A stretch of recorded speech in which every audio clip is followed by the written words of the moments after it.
मंचस्थ सभी महानुभाव और फाइनेंशियल वर्ल्ड के सभी प्रोफेशनल्स, आज शिवरात्रि का पावन पर्व है। आप सबको शिवरात्रि की मेरी बहुत बहुत शुभकामनाएं।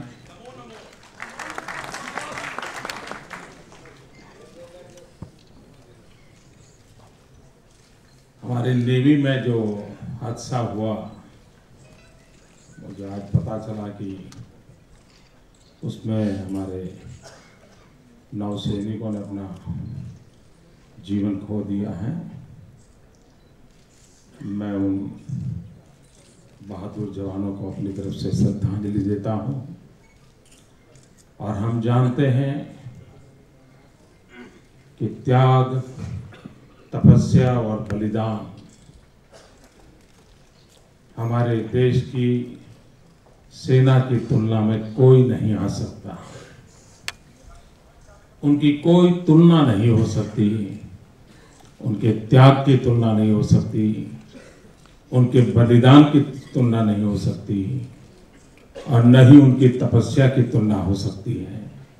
ऐसे वीर बहादुर जवानों को हम सदा सर्वदा गर्व करते हैं, नमन करते हैं।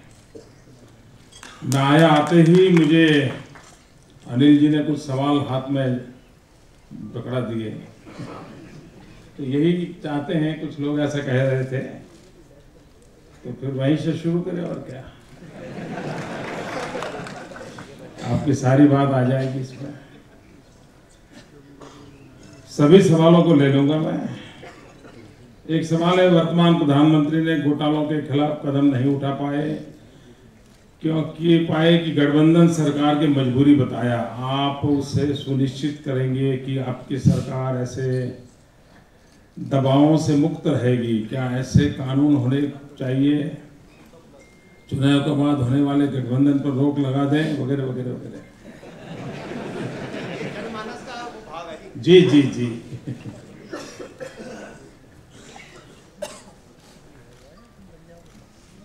मेरे पर तो शिकायत ये है कि मोदी एक ऐसा इंसान है कि किसी से दबता नहीं है।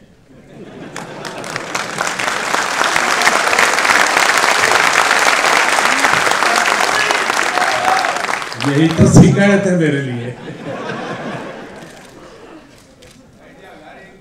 और कुछ लोगों की तो रोजी रोटी उसी पर चलती है।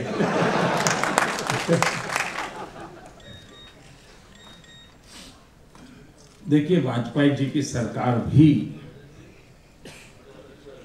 अल्पमत वाली सरकार थी और गठबंधन के भरोसे चलती थी।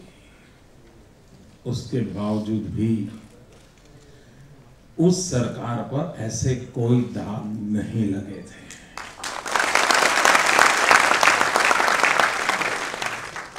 अब कोई मुझे बताए, रेल मंत्रालय तो पूरी तरह स्वतंत्र है, रेल मंत्री भी पूरी तरह स्वतंत्र है। वे तो कांग्रेस के थे, क्यों जाना पड़ा?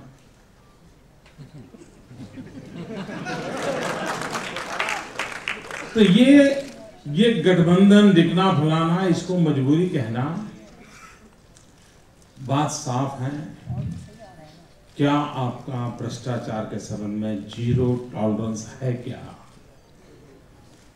और अगर ऊपर बैठे हुए व्यक्ति इन विषयों में आग्रही हैं, प्रतिबद्ध हैं, तो स्थितियां अपने आप सुधर सकती हैं।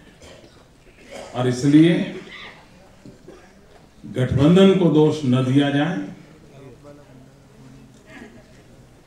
जिन मकसद से सरकारें बनाई जाती हैं, उन मकसदों को पूरा करने के लिए सरकार चलनी चाहिए।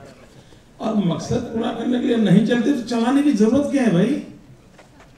और सारे बहुत काम है देश सेवा करने के लिए।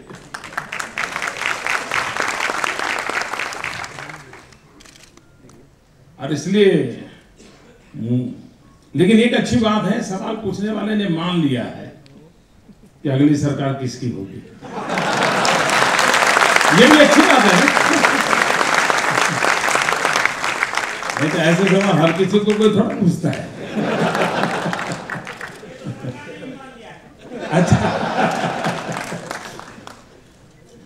एक सवाल है, देश का 70% युवा जो गांव में बसता है उसे रोजगार के लिए शहर की ओर पलायन करना पड़ता है। आपके पास कोई ऐसी योजना है ताकि उन्हें गांव में रोजगार एवं स्वयं रोजगार के अवसर मिल सके ताकि शहरों में पलायन न हो? इस विषय को मैं दो ढंग से देखता हूं। एक, जो अर्बनाइजेशन हो रहा है उसे हम संकट न समझे, अर्बनाइजेशन को अपॉर्चुनिटी समझे। हमारी पूरी योजनाओं के मूल में ये बहुत बड़ी गड़बड़ हो गई है कि हमने अर्बनाइजेशन को एक संकट मान लिया। अर्बनाइजेशन को संकट न माने, उसको एक अपॉर्चुनिटी माने, दैट इज वन इशू। दूसरा पार्ट है, गांव से लोग पलायन ना हो। गांव से क्या कहीं से कोई पलायन ना हो, आवश्यकता तो यही हो जो जहां है वहीं उसके रोजी रोटी का अवसर मिलना चाहिए।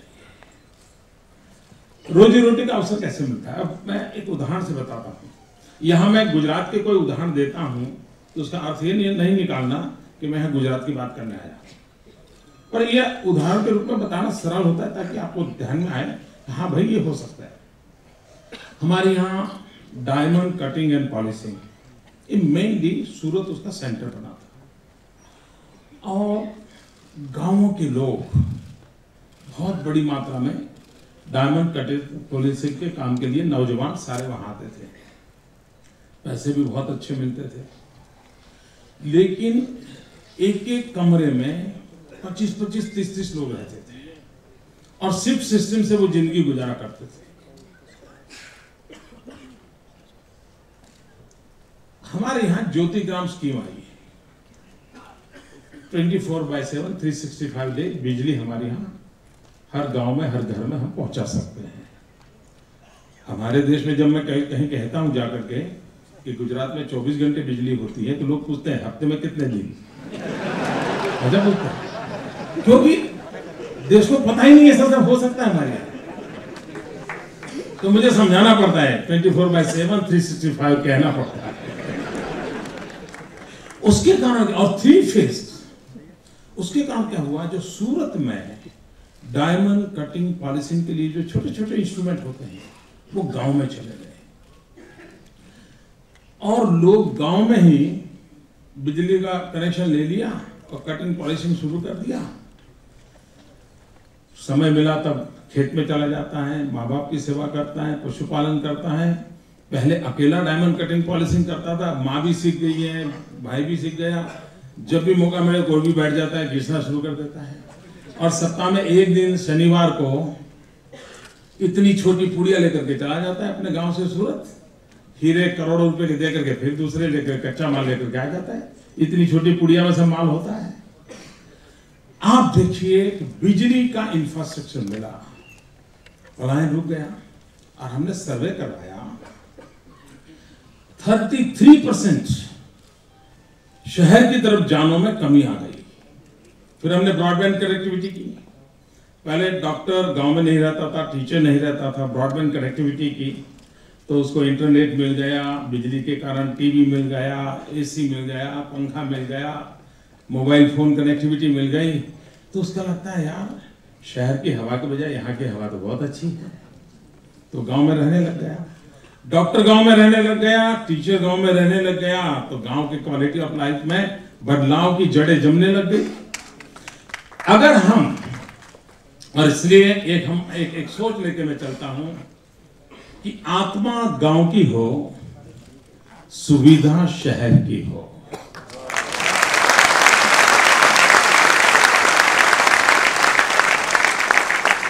रोजगार के अवसर,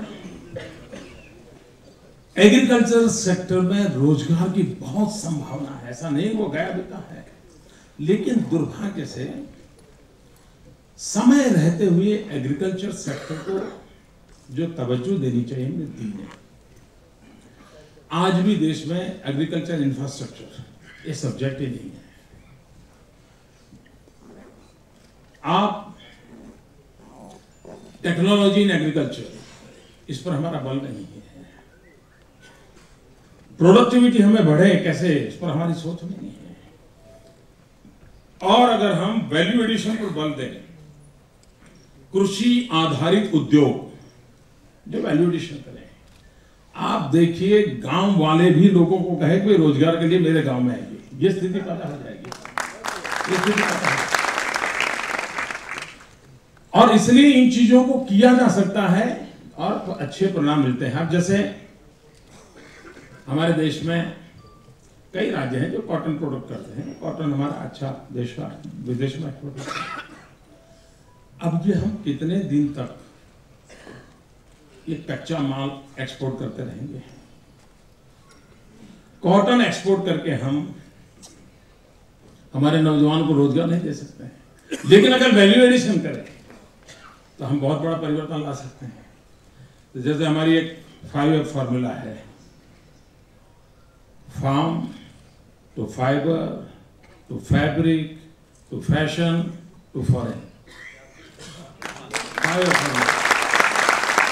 जहां कॉटन होता है वहीं धागा बने, जहां धागा है वहीं कपड़ा बने, जहां कपड़ा है वहीं रेडीमेड गारमेंट बने और वहीं से विदेश जाए। आप मुझे बताइए रोजगार मिलेगा या नहीं मिलेगा? तो हमारे देश के नौजवानों को कोई एक और विषय है जिसकी मैं विस्तार से, लेकिन मैंने अभी इस सवाल को तो गांव का सीमित रखा, लेकिन बहुत कुछ कह सकता हूं। हमारी न्यायपालिका चरमरा, ये मैं नहीं बोल रहा हूं, यहाँ लिखा हुआ मैं पढ़ रहा हूं, किसको भी हमारी न्यायपालिका चरमरा रही है। यहाँ दशकों तक लोगों को न्याय नहीं मिलता। श्रीमान कहते हैं कि एक भूतपूर्व प्रधानमंत्री को 20 वर्षों में भी न्याय नहीं मिला। न्यायपालिका में सुधार के बारे में आपके क्या विचार है? क्या आम आदमी न्याय की उम्मीद कर सकता है? क्या ये बात सही है? Justice delay is justice denied, ये हम सबने सुना है। मैं स्कूल में पढ़ता था तब भी सुनता था, और गलीपति से लेकर के राष्ट्रपति तक सबने ये कहा है, जस्टिस डिले जस्टिस डिनाइड। क्या उपाय नहीं है? उपाय है।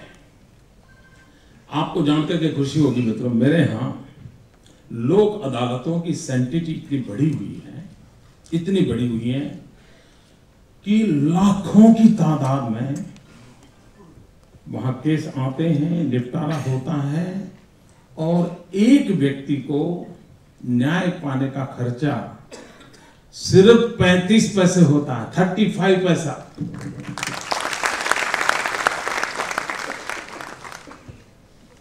और लाखों की तादाद, और केस का लेवल ये होता है कि कभी कभी समझौता सैकड़ों करोड़ों के हिसाब किताब का होता है, जो अगर कोर्ट कचहरी में जाए तो 40-40 साल तक वो केस निकलना नहीं है। कहने का तात्पर्य है कि व्यवस्थाओं को विकसित किया जाता है। हमारे यहाँ भी काफी पेंडेंसी रहती थी। हमने हिंदुस्तान में पहली बार इवनिंग कोर्ट के कंसेप्ट को लागू किया।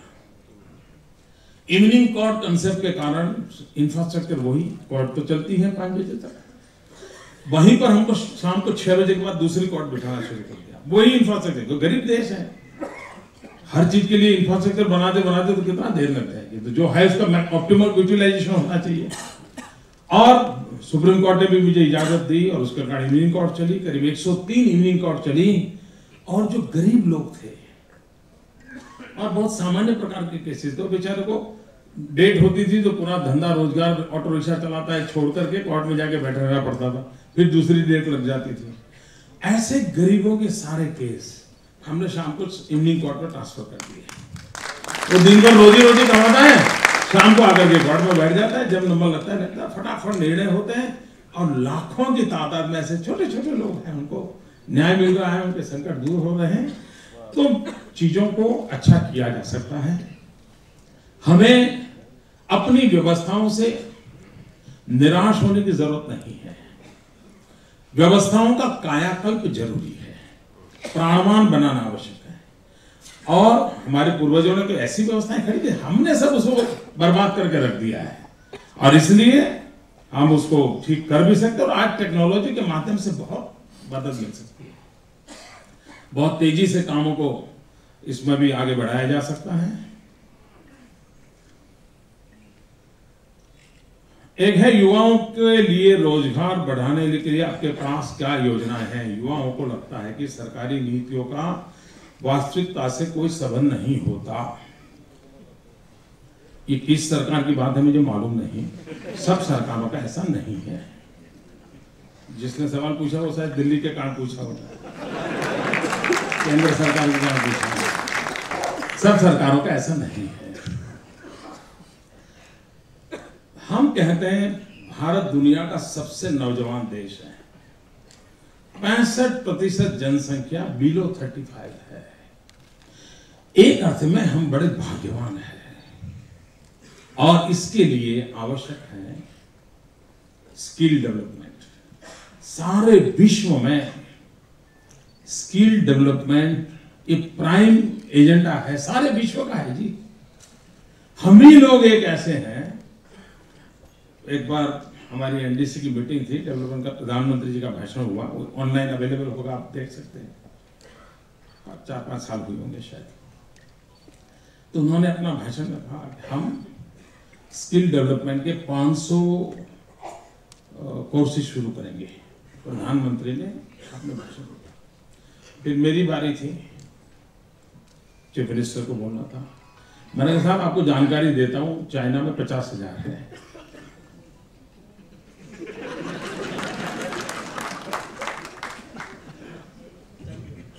अब क्या हुआ होगा आप अंदाज कर सकते हैं।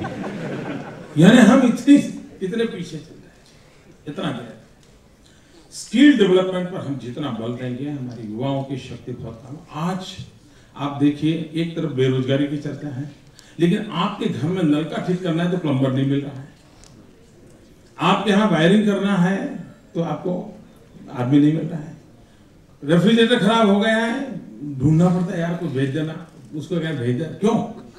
हमने स्किल डेवलपमेंट करके उनको स्वरोजगारी के लिए जो ताकत देनी चाहिए उसको प्राथमिकता नहीं। ये अगर हम प्राथमिकता दें तो बहुत। दूसरा, पूरे विश्व को द बेस्ट क्वालिटी टीचर्स की जरूरत है। आज दुनिया के पास टीचर्स नहीं है, दुनिया के पास नर्सेज नहीं है। क्या हम सपना नहीं देख सकते हैं कि हम टीचर एक्सपोर्ट करेंगे?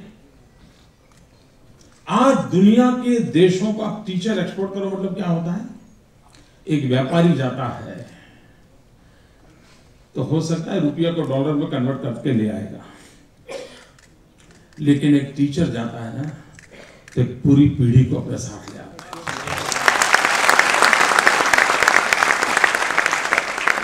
ये संभावनाएं पड़ी हुई है, कोई इस पर सोचे, विचार करे तो मुझे विश्वास है मित्रों कि उसको फिर सरकारी नौकरी में देखेगा भी नहीं, वो ऐसा अपने पैरों पर खड़ा हो जाएगा। उसको कोई जरूरत नहीं पड़ी गवर्नमेंट जॉब की। गवर्नमेंट को ढूंढने पड़ेंगे लोगों को, ये स्थिति पैदा हो सकती है। आपने कहा है कि पीएसयूज की स्थापना औद्योगिकरण में मददगार होने के लिए की गई थी, लेकिन आज ये भ्रष्टाचार और मुनाफाखोरी का केंद्र है। आप इस समस्या का समाधान किस रूप से देखते हैं?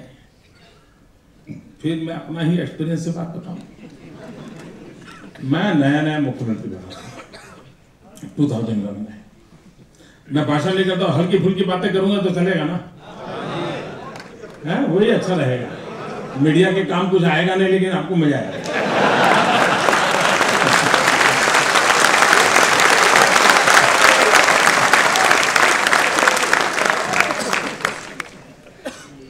हम नए थे, मेरी पहले ही दिन, अभी तो मैं सीएम बना गया और एक 30-35 लोगों का डेलीगेशन आया। हम नए मुख्यमंत्री बने थे, मुझे लगा शायद वो माला पहनाने के लिए आए होंगे। तो उन्होंने कहा ये भाई क्या बात है, तो उन्होंने तो मेमोरेंडम निकाला। 2-3 एकदम से जोर से फूट के रोने लगे। उन्होंने कहा क्या हो गया एकदम से? अभी तो मेरा तो 24 घंटा भी नहीं हुआ है, हो क्या गया आपको? तो बोले हमारा गुजरात स्टेट फर्टिलाइजर कॉर्पोरेशन बंद होने जा रहा है, जेएसएफसी। और हम बर्बाद हो जाएंगे, कहाँ जाएं। 25-25 साल वहां नौकरी किया है, कोई जगह नहीं दिखती, साहब बचा लीजिए। अच्छा, हमें भी किसी ने ब्रीफ नहीं किया था कि मामला क्या है, और मैं तो यहाँ दिल्ली में रहता था, अचानक वहां गया था, तो मुझे मसला भी मालूम नहीं था जी। हम तो कहा भाई मुझे थोड़ा समय दीजिए। बड़ी मुश्किल से उनको शांत रखा, काफी 2-3 लोग बड़े रो रहे थे। मैंने कहा मुझे थोड़ा समय दीजिए, तो मैंने अपना माइंड अप्लाई किया। मेरे यहाँ ये जो PSUs थे वो करीब करीब डूबने की कगार पर थे। और आमतौर पर हिंदुस्तान में अनुभव ये कहता है कि PSUs का जन्म ही मरने के लिए होता है। या तो लुढ़क जाते हैं, या ताले लग जाते हैं, या बिक जाते हैं, यही होता है। और उपाय भी 2 ही होते हैं, या तो उसको बंद करो या उसको बेच दो, यही होता है। मैंने माइंड अपना किया, मैंने कहा भाई क्या कोई तीसरा अल्टरनेट नहीं होता क्या? मैंने 1-2 मीटिंगें की, हमने कहा भाई we have a third alternate, और मेरा तीसरा अल्टरनेट है हम हमारे PSUs को प्रोफेशनलाइज करें। अगर हम हमारे इंस्टीट्यूशंस को प्रोफेशनलाइज करेंगे, इंस्टीट्यूट की तरफ चले, वो अगर बिजनेस यूनिट है तो बिजनेस यूनिट की तरफ चले, तो स्थिति बदलेगी। CAG का रिपोर्ट 2001-2 का देख लीजिए। गुजरात के PSUs 4000 करोड़ रुपए का घाटा करते थे। 2011-12 का CAG का रिपोर्ट देख लीजिए, वही PSUs 4000 करोड़ का प्रॉफिट करते हैं। मेरे यहां गुजरात इलेक्ट्रिसिटी कंपनी, इसका ईयरली डेफिसिट था 2500 करोड़। हिंदुस्तान की सभी इलेक्ट्रिसिटी कंपनियों का हाल यह था कि हर एक की 50,000 40,000 का घाटा का हर के शर्त पर पड़ा था। और एक बार देश के प्रधानमंत्री को लाल किले पर से हिंदुस्तान की सभी राज्यों की इलेक्ट्रिसिटी बोर्ड के विषय में चिंता जतानी पड़ी थी, वो याद होगा, तो लाल किले पर से बोला गया था। मेरे यहां 2500 करोड़ रुपीस डेफिसिट थी हर वर्ष। हमने कोई दाम वाम नहीं बढ़ाए, ऊपर से 24 घंटे बिजली देना शुरू किया। इतना ही नहीं, स्कूल वगैरह जो हैं उनको हमने रियायत दी, स्कूलों को बिजली दें, इस प्रकार की व्यवस्था की। उसमें हमने 900 करोड़ और हमने घाटे में डाल दिया। तो 2500 पहले था, 900 हमने फिर और उसमें तिलक कर दिया, टोटल हो गया 3400 करोड़। लेकिन आज एफिशिएंसी बढ़ाने के कारण, टेक्नोलॉजी अपग्रेडेशन कारण, लीकेज बंद करने के कारण, प्लांट लोड फैक्टर को बढ़ाने के कारण, फ्यूल सिस्टम को ट्रांसपेरेंसी लाने के कारण आज हम 700 करोड़ प्रॉफिट करते हैं। यानी सर्विस में भी सुधार हुआ, आर्थिक स्थिति में भी सुधार हुआ, और डेवलपमेंट की पूरी संभावनाएं बढ़ गई। जिस समय मैं गुजरात में पहली मुख्यमंत्री बना था, अभी तो शपथ लेना बाकी था, लेकिन मुझे पता चला कि मेरी बारी है, तो मैं गुजरात गया। तो मेरे पास तो रहने के लिए घर भर तो था नहीं, तो मैंने मेरी पार्टी को कहा, मैंने कहा यार कोई कहीं व्यवस्था कर दो। तो बोले, मैंने कहा गांधीनगर सरकारी गेस्ट हाउस में कमरा मिल जाए तो देखिए। तो कमरा बुक किया, मैं वहां रहने गया, 2-3 दिन वहां रहना था मुझे। तो जितने लोग मुझे मिलने आए, क्योंकि अखबार वालों को तो पता चल जाता, तो शुरू हो गया कि मोदी बनने वाले हैं, तो मिलने आने लगे। जितने लोग आते थे मुझे एक ही बात कहते थे, मोदी जी कुछ करो या ना करो, कम से कम शाम को भोजन के समय बिजली मिले, इतना तो करो। ये हाल था मेरे यहाँ, शाम को खाना खाते समय बिजली नहीं थी साहब। आज ये स्थिति यहां से आई है, इसलिए PSUs को भी अगर प्रोफेशनली चलाए जाएं, टेक्नोलॉजी अपग्रेडेशन की जरूरत है, तो वो भी एक रास्ता हो सकता है। और ट्रांसपेरेंसी के साथ हर बात होनी चाहिए, फिर उसमें राजनीति नहीं होनी चाहिए और कोई खेल नहीं होने चाहिए। तो मैं विश्वास से कहता हूं भाइयों, और आप तो इस फील्ड के लोग हैं, आप तो जानते हैं जिस कंपनी के आगे गुजरात लिखा होता है, शेयर मार्केट में बड़ा ऊंचा नाम होता है।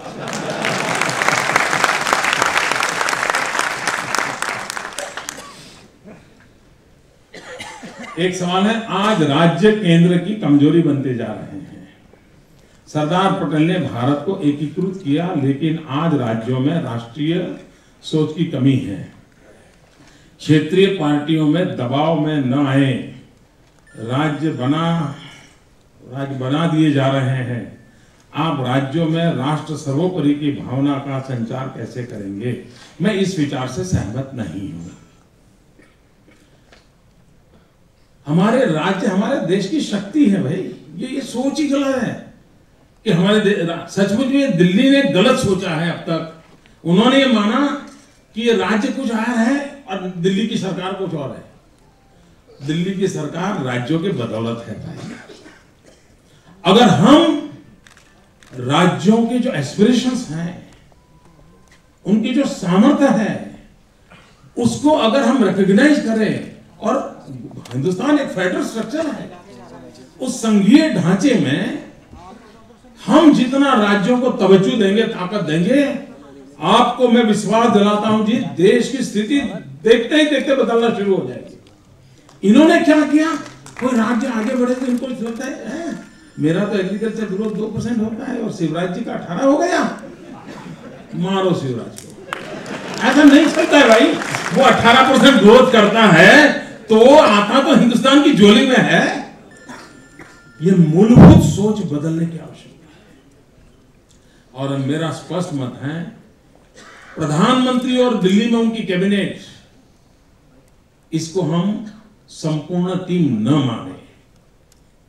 प्रधानमंत्री और राज्यों के मुख्यमंत्री ये रियल में देश चलाने की टीम है। और इसलिए संघीय ढांचे के संबंध में लेटर एंड स्पिरिट के साथ उसकी इज्जत होनी चाहिए, गौरव होना चाहिए और उसका महात्म्य बढ़ते रहना चाहिए। ये ताकत बन जाएगी। ये बिल्कुल ही। और मैं तो इसके आगे भी एक सोच का व्यक्ति हूं, हमें धीरे धीरे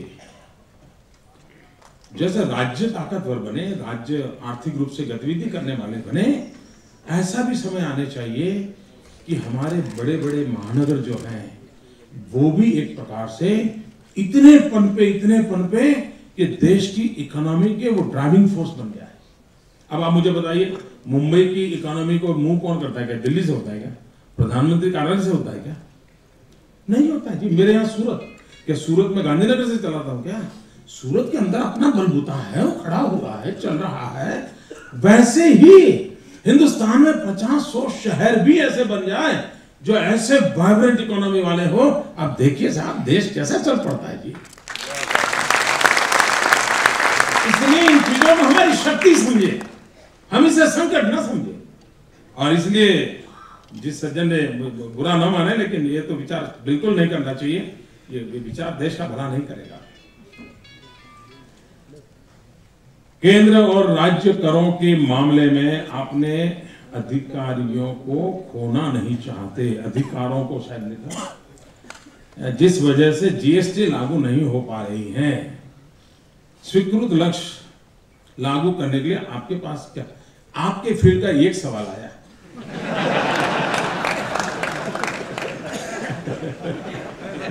बाकी एक नागरिक के नाते आपके कंसर्न सही थे, लेकिन ये आपके फील्ड का है, इसलिए मैं कह रहा हूं। As far as BJP is concerned, हम लोग जीएसटी के पक्ष में है। किसी को ये दुविधा में रहने की जरूरत नहीं है। एक बार मेरी वित्त मंत्री जी से बात हो रही थी, तो जीएसटी के संबंध में चर्चा चल रही थी। मैंने कहा साहब, जीएसटी की सफलता का मूल आधार क्या है? तो थोड़ी देर मेरे सामने देखते रहे। मैंने कहा साहब, जब तक इंटरनेट नेटवर्किंग नहीं होता है, ऑनलाइन ऑपरेशंस नहीं होते हैं, तब तक GST implementation impossible. IT infrastructure उसकी पहली आवश्यकता है। आपने उसको किया है क्या? तो उन्होंने पीएस को बुलाया। अरे भाई, ये मोदी जी कह रहे हैं, क्या हुआ है? तो उसने कहा सब उनकी बात सही है, अभी फाइल आई है, अभी हफ्ते में हो जाएगा, घर का फिर आइए आप। एक बार जो प्राथमिक काम था वो नहीं हुई है हमारे देश में।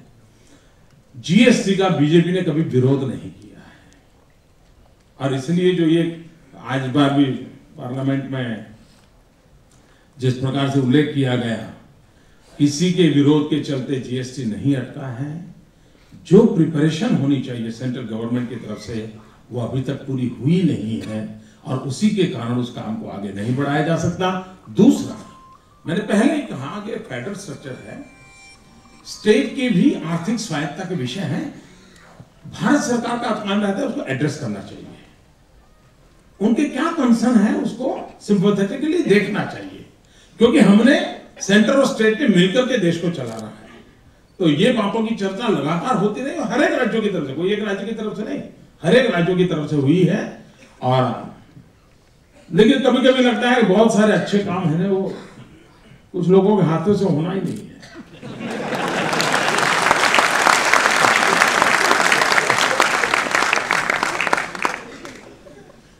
भाइयों, आपने जितने सवाल मुझे दिए, सारे सवालों के जवाब मैंने दिए।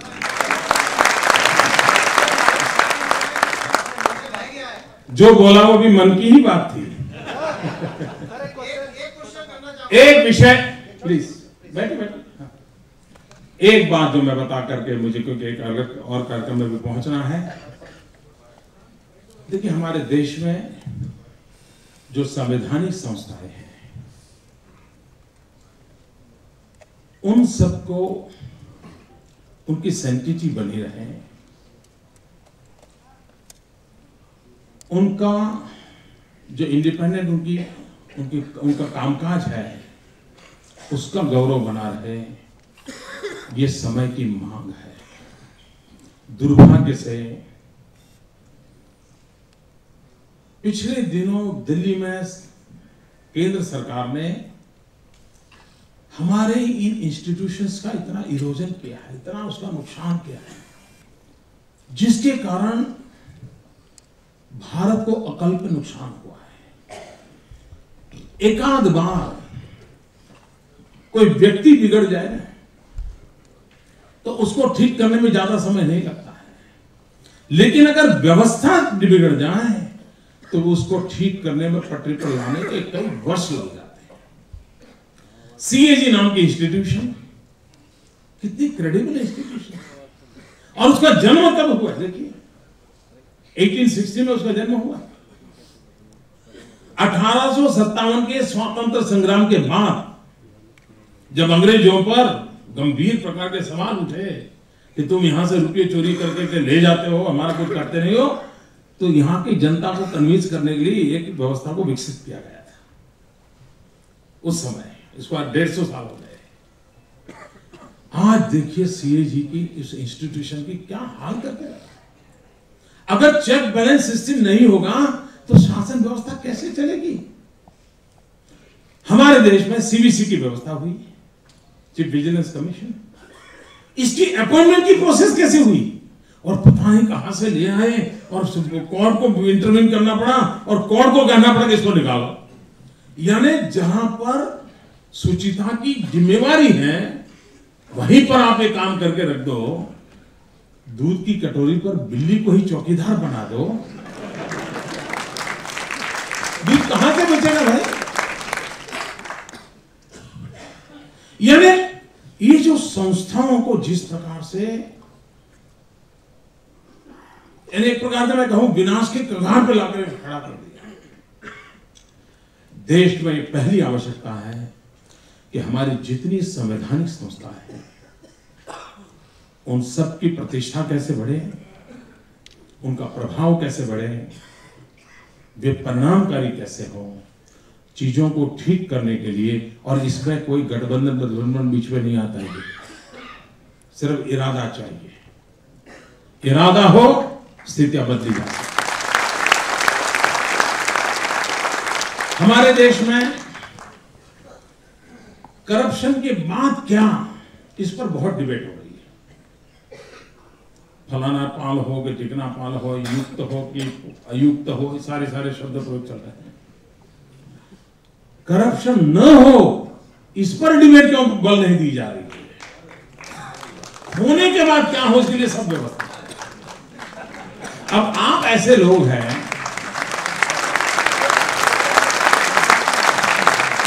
आप उस प्रोफेशन से जुड़े हुए हो कि जिसमें आप बहुत मदद कर सकते हो, और आप एक ऐसे प्रोफेशन के लोग हो, ये बड़े कमाल की आपकी इंस्टीट्यूशन है।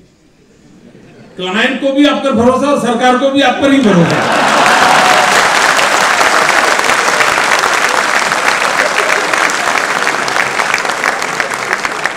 ऐसा सौभाग्य किसी को नहीं मिलता है।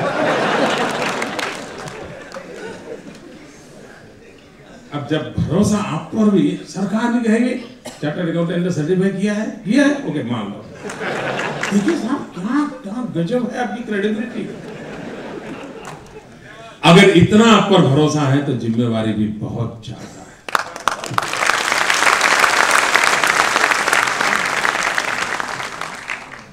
मैं कोर्ट में तो वकील समझ सकता हूं कि वो अपने क्लाइंट को बचाने के लिए रास्ते खोजता है। आप क्यों खोजते हैं? बुरा मान गया क्या?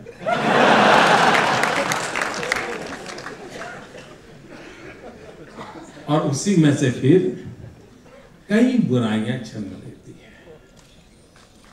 अब ब्लैक मनी कहां से आया होगा भाई? तो दूसरी फैक्ट्री में तो उसका मैन्युफैक्चरिंग थोड़ा होता है। अगर हम सब ने अपनी अपनी जिम्मेवारियों को संभाला होता, निभाया होता, तो ये नए रास्ते न खोजे गए होते, नए रास्ते न खोजे गए होते, तो विदेशी बैंकों में धन जमा ना होता दोस्तों। और इसलिए जो विदेशी बैंकों में धन जमा भी करते होंगे, और कुछ लोग होंगे जो रास्ता भी दिखाते होंगे कैसे लाया जाए, रीरूट कैसे किया जाए, रास्ता दिखाते होंगे। देश को इस चक्र से बचाना पड़ेगा, देश को इस चक्र से बाहर निकालना पड़ेगा। और हम सब मिलकर के आपके इंस्टीट्यूशंस का बहुत बड़ा रोल अदा कर सकते हैं, बहुत बड़ी भूमिका अदा कर सकते हैं। और उसको अगर हम करें, और अब देखिए कभी लोगों को लगता है ये कैसे हो सकता है ऐसा। अब देखिए हिंदुस्तान में एक छोटा सा अनुभव, और पिछले 20 साल का ही अनुभव है, इलेक्शन कमीशन। पहले चुनाव की सारी व्यवस्थाएं वगैरह चरमरा गई थी, सब ऐसे ही चलता था भाई जो सरकार में हो। धीरे धीरे करके इलेक्शन कमीशन की एक सेंटिटी बनी। आते तो वही है, सरकार में से ही आते लोग, देखिए सेंटिटी बनी। आज दुनिया का सबसे बड़ा लोकतंत्र, एक साथ करोड़ों लोग वोटिंग करते हो, और 12 महीना कहीं न कहीं किसी न किसी कोने में चुनाव चलता रहता है। आप देखिए एक इंस्टीट्यूशन में 2-3 लोग आते आते आते धीरे धीरे करके कितने क्रेडिबल इंस्टीट्यूट के रूप में डेवलप हुई है।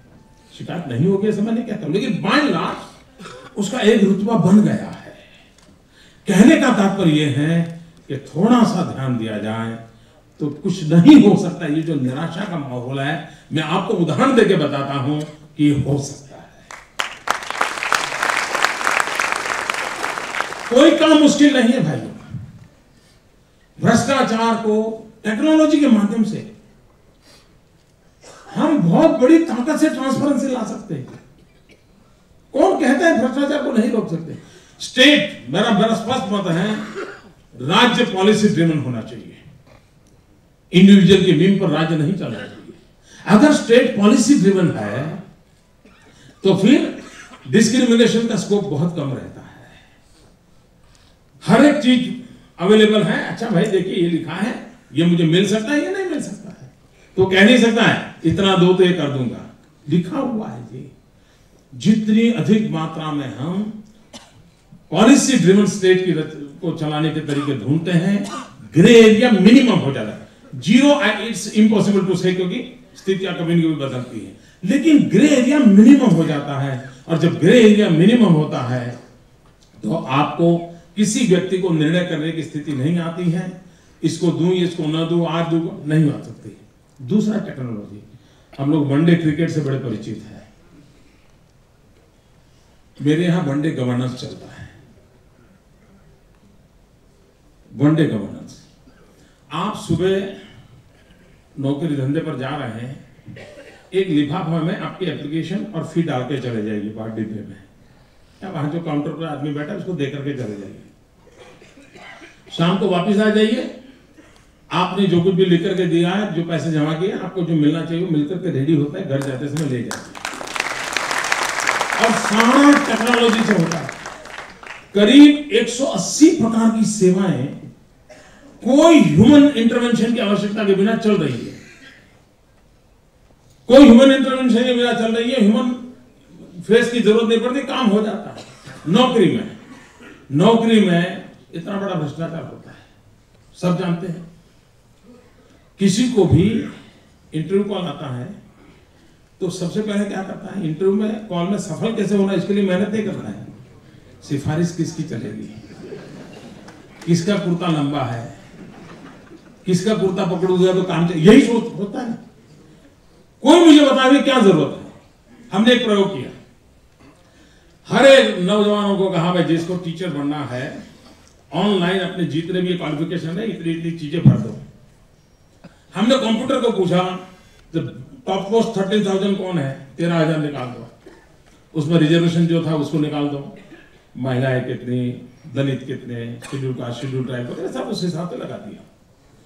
कंप्यूटर को कहा अब तुम इनको नौकरी दे दो। नो इंटरव्यू नथिंग, 13,000 टीचर को उनके घर ऑर्डर चला गया, कोई करप्शन नहीं हुआ। और इन चीजों को, और मैं तो इस मत का हूं, मैं नहीं जानता हूं, मैंने तो कभी जिंदगी में कोई इंटरव्यू लिया नहीं है। लेकिन जो इंटरव्यू लेते हैं ये 2 मिनट में कैसे परखते हैं यार। वो आता है, 2 सवाल पूछते, जाता है और नौकरी देते। यानी ऐसी चीजें, ये करप्शन करने के रास्ते खोज के, और गरीब आदमी इसी में मरता जा रहा है जी।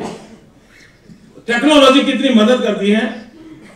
गुजरात और महाराष्ट्र, हमारे यहाँ चेक पोस्ट है, महाराष्ट्र में चेक पोस्ट है। एक ही हाईवे पर उनका भी चेक पोस्ट है, हमसे 2 किलोमीटर, हमारा भी चेक पोस्ट है। जो व्हीकल हमारे चेक पोस्ट पर आता है वही व्हीकल उनके चेक पोस्ट पर आता है। जितना रेट हमारे यहाँ उतना ही रेट उनके यहाँ है, लेकिन उनसे हमारी 700 करोड़ इनकम ज्यादा है।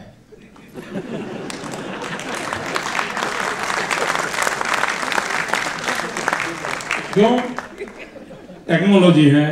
मेरी चैम्बर में मैं देख सकता हूं वहां क्या चल रहा है। बलसाड़ के पास उस चेक पोस्ट को मैं देख सकता हूं, और इसलिए वहां बैठा हुआ आदमी को मालूम है कि गाड़ी का नंबर समेत सब रिकॉर्ड हो रहा है। मुझे बताइए करप्शन के उपाय है कि नहीं है जी? तो क्यों? देखिए भाई, कोई देश चोरों का देश नहीं है भाई, ईमानदार लोगों का देश है।